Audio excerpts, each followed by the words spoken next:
दुर्ग भिलाई का रुख करते हैं, जहां से हमारे संवाददाता सुबोध तिवारी हमारे साथ जुड़ चुके हैं। सुबोध, आज दिन भर कौन सी जी खबरें चर्चा में रहने वाली है?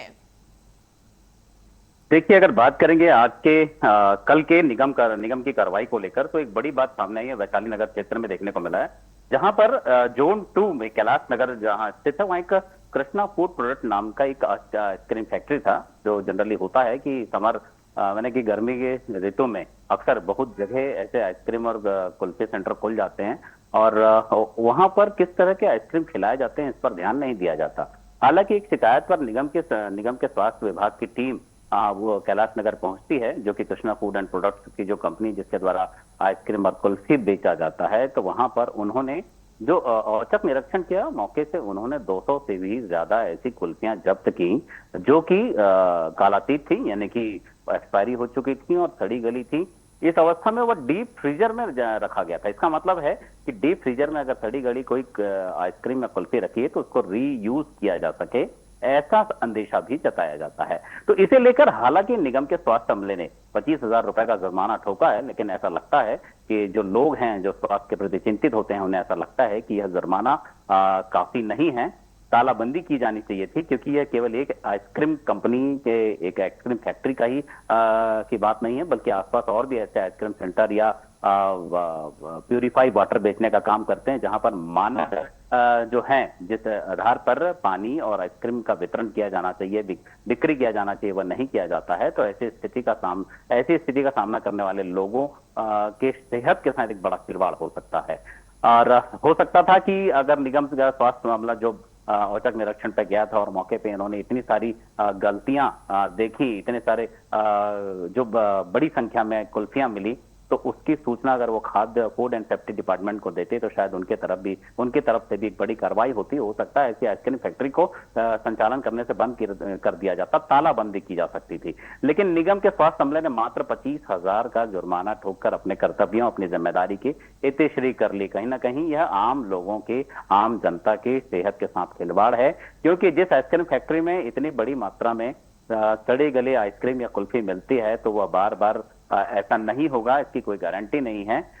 ऐसी कोताही, ऐसी लापरवाही की सजा जो है मात्र 25,000 नहीं, बल्कि जेल भी होनी चाहिए और वैधानिक कार्रवाई भी होनी चाहिए।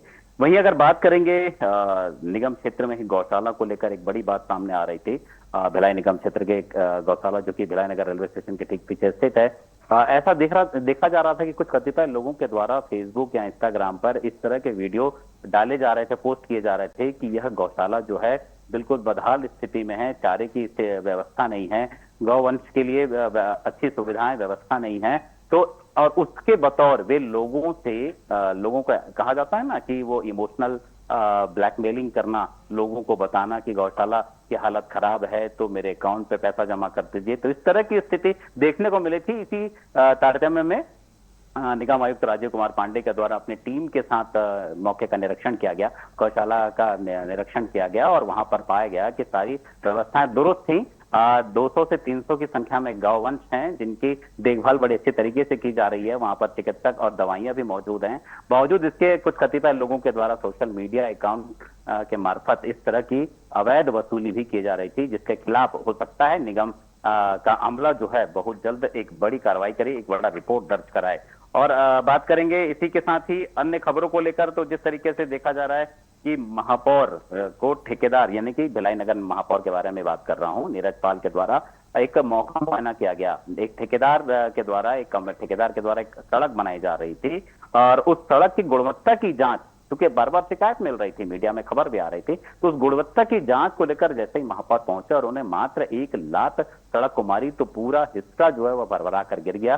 सड़क की गिट्टी उभर कर सामने आ गई। तो उन्होंने तत्काल जो जिम्मेदार अधिकारी हैं, इंजीनियर हैं, उन्हें जवाब तलब के लिए बुलाया मौके पर, और साथ ही उस ठेकेदार, वो जो कंपनी है जिसका नाम मैं बताना चाहूंगा, उस ठेकेदार के खिलाफ कार्रवाई की बात भी कही जा रही है, साथ ही ब्लैकलिस्टेड किए जाने की बात कही जा रही है, और जिम्मेदार जो इंजीनियर हैं उनके खिलाफ भी शिकायत किए जाने की बात कही जा रही है, जिसमें कि अशोक देवांगन और सहायक अभियंता श्वेता शर्मा भी शामिल हैं। ठेकेदार शशांक जैन जो बताया जा रहा है, उसके खिलाफ लिखित शिकायत किए जाने की बात सामने आ रही है।